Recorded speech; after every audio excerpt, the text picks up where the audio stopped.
Hello YouTube, welcome to another model railway review here on the Bluebell Model Railway channel. We've had quite a lot of new models recently, from Hattons for example. We had the bird cages, I've had the P-Class, as I say, from Hattons, and the one that I wasn't expecting so quickly, because I was expecting this one to be in around mid-June, is the Dapol B4 tank engine. This arrived with I think it was Wednesday or Thursday, and getting through all their card issues, as we can update our cards on their system.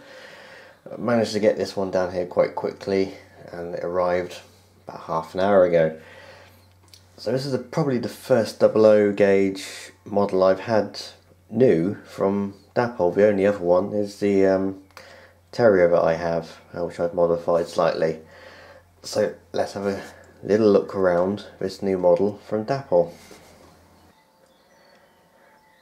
So first of all, what do you get in the box? Well, obviously you get the model itself. There is no real detailing pack as such. You do get these interesting looking couplings, I imagine, or different couplings. You can fit various other ones. This is the standard NEM pocket, so you can put KDs. Other manufacturer of couplings are available, so you can use basically what you like.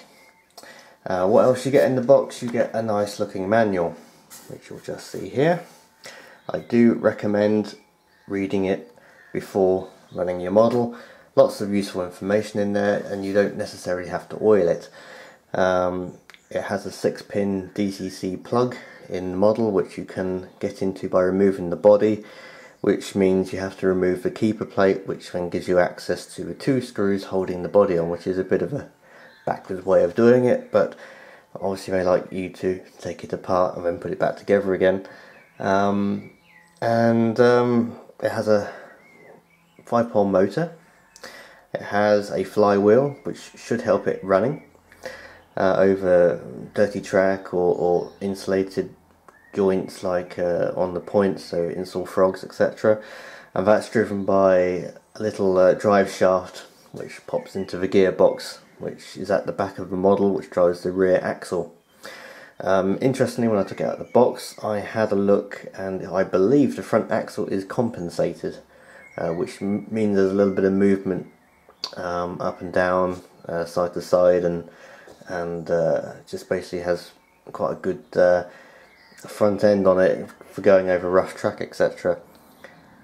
These locomotives worked in the docks mainly, only across the water in Southampton, as I'm on the Isle of Wight, so not too far away from me. And obviously this one, number 96 Normandy, is based on the Bluebell Railway. Well, what do you expect from this channel? So we'll go and have a look at the model in a little bit closer detail now, and see where the interesting bits are, and we'll give it a little run on the rolling road in a bit.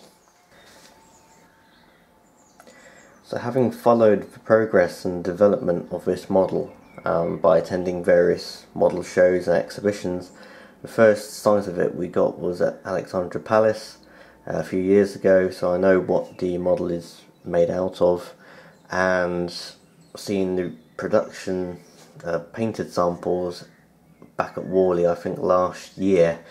So let's have a look. At the front end we have some nice detail on there. We have some sprung buffers all the way around. We have a separately fitted coupling hook, as well as a vacuum pipe, and we also have all the lamp irons or root disc holders on the front, 2 either the side of the smoke box and 1 on the top, and 3 along the front of the running plate. We have a nicely printed number 96 on the front of the buffer beam. Also nicely fitted smoke box door dart. Moving around to the side, we have a nicely painted lubricated parts, and also the clack valves going up to the boiler. Little sanding box I think on the front here, the cylinder, and the steps on the side. All this is mainly plastic on the body, which would explain why the model is quite light. This model is only 92 grams, so I wouldn't expect it to pull very heavy loads. There is not much, like other manufacturers are using these days, metal in the running plates or metal on the body to try and increase the weight to give it better, not just traction but also power pickup. The lighter they are, the more subject they are to stalling and also just poor traction in general. So the weight is a bit disappointing at only 92 grams. Moving along, we can see some nice wheels. I believe they're metal wheels, painted. We've got some etched connecting rods on the side. What does disappoint me, which you can't see on this side but I'll show you in a bit, is the actual slide bar arrangement on the actual cylinder. It's plastic, it's black, it really does sort of draw the eye to it, and it does look a bit naff personally, but with a bit of paint we might be able to improve that slightly. Moving along, we've got all the separately fitted handrails, got the dome at the front and the chimney. Moving along, we have the toolboxes on the top of the water tanks. A lovely printed name, which is in the sort of bullied sunshine lettering style. Got various nice details on the top. Got little holders on the top and also the water filler tops. Moving back, we can see the safety valves and the whistle next to it. It's a little bit wonky on this model, so it's not been fitted quite right in the factory, so I might try and adjust that later. The cab is fully glazed. I'm not quite sure if you can see that on the camera, but it is glazed front and rear. Moving back, we've got some nice detail underneath on the underframe with the sand boxes and pipes coming down to the wheels. And in the cab, I'm not sure if you can see that very well because it is extremely bright and sunny today for once. All that lovely fitted detail in there. Pipe work, gauges, back head, regulator handle, all the dials on the valves, etc. The reverser. Really nicely done in there. And I did also spot there's a hole in the firebox. Now I'm not sure if they do have this on here at the moment because I haven't run it yet, but there was some rumour of it having a firebox glow. I think that's just for DCC fitted versions. I'm not 100% sure, but we'll have a look in a little bit. Moving around to the back, you've nicely modelled the back end here. Sprung buffers, of course. You've got the coupling on the rear. Another nicely printed number 96 underneath the handrail. A glazed cab window. You can also see a lovely little cutout just around here for the actual handbrake, which is located at the back of the cab. And just see on the other side, you can see in the cab hopefully a little bit, but it's got nice levels of detail on it. There is also another point I'd like to bring up while I'm moving around the loco, and I've spotted it on several other people's models, but you can see just behind the clack valve, just in front of the tanks, you can see a little bit of bare metal. It's also on the other side, which is a little bit disappointing.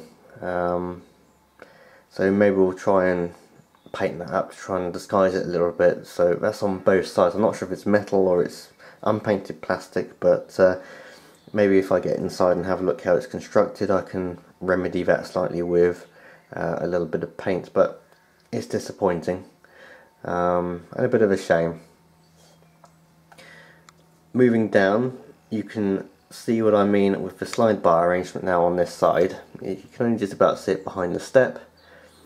It's black moulded plastic with a rivet for it to keep the connection rod or connecting rod attached to that slide bar. That is a little bit disappointing and naff, I feel. It could have been better in metal or some sort of painted plastic or something, but it's a bit, it does stand out and draw the eye away from the actual model itself.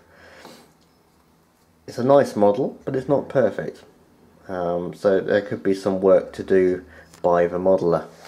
But we've had a look round. Unfortunately, my layout isn't here. It's 2 and a bit hours away up in Buckinghamshire. So we're going to have to try it out on the rolling road instead and see how it goes. So on the rolling road, let's have a look at how it runs.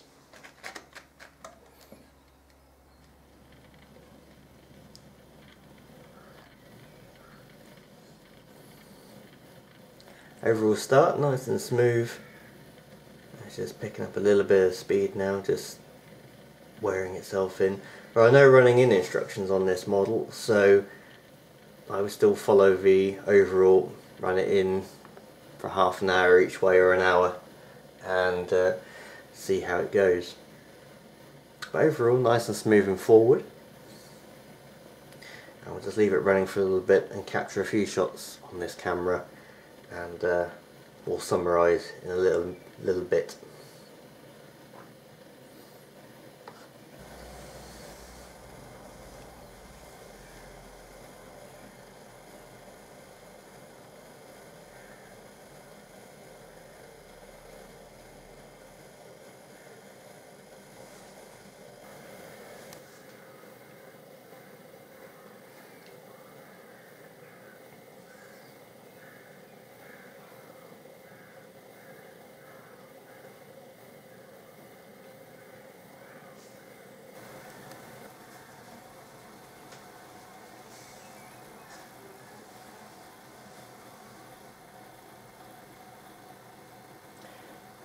So, to summarise, the model is £93. As you can see, it runs nice and smoothly with its motor and flywheel arrangement. 6-pin DCC chip. There are 6 models available, although one is only solely available through the Dapol Club, which is a nice pea green version of this model in LSWR livery. There are 5 public available versions which you can buy from various retailers around the UK. It's only 92 grams. It's very light considering recent models we've had out of models of a similar size.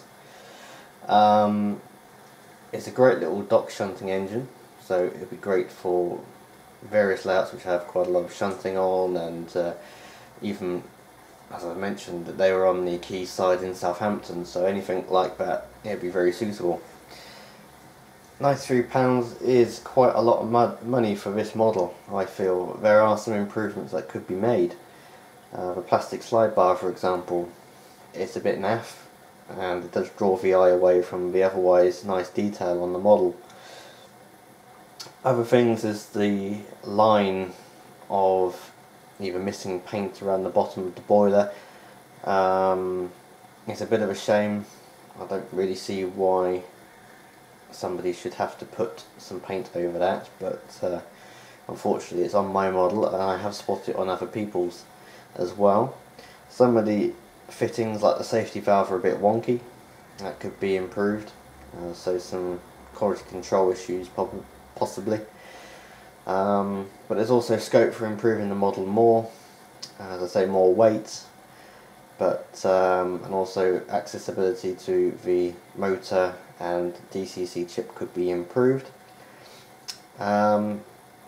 Is it worth £93 considering the P class, which only came out a couple of weeks ago, which was around £99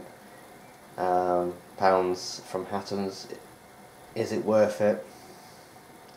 Hard to say really, but I would say I'd go for a P class over this, to be honest. It's heavier, it's better built, and it's on par with running. Running is pretty good on both of them, although this one out of the box is better. And it has the flywheel as well, which does help running over install frog points and just general low speed running. So I hope this video has helped you possibly think about buying one of these. If not, there are kits available from South Eastern Finecast, which I have, and I've will probably run a little bit more than this one because it's heavier, and I hope it has helped you, this review, in order to buying one or possibly think about buying one in the future. Nice model from Dapol, but room for improvement, I would say. Thanks for watching, and I hope we will be able to bring you some more model railway videos in the not too distant future. Bye for now. So just a little bit to add on the end of this review video, I mentioned somewhere in there that there was mention of a Firebox glow on this model, and I wasn't sure if it was on the DC or the DCC model. Having just run it now at quite a low speed, I didn't notice anything. So I've turned the model up a little bit, and indeed there is a Firebox glow in there. Although it doesn't really work at low speeds, unfortunately. But if I just turn up the controller, this is where it was running before, and as you can see through the back of the cab, you cannot see anything. Turning it up to half speed, you can just about see, just below the hand brake lever or handle, there is a small pulsating glow in the Firebox. So there is one on the DC version. Does it make it slightly better than what I just said? Not really, because it doesn't work at low speeds, it works at high speeds. But if you're DCC, then that will be on all the time, so you wouldn't have a problem. Because this is DC and you have to turn it up a little bit to get the power going through it, it will work at higher speed. But when the little shunter engine is supposed to be working at high speed, well, not really ever, to be honest with you, but it's there anyway, so it will probably be useful for those running DCC. Anyway, I hope you've enjoyed that little add-on. It's just something I forgot, and I hope you enjoy your B4 tank engine if you have ordered it and remembered you have ordered it. Bye for now.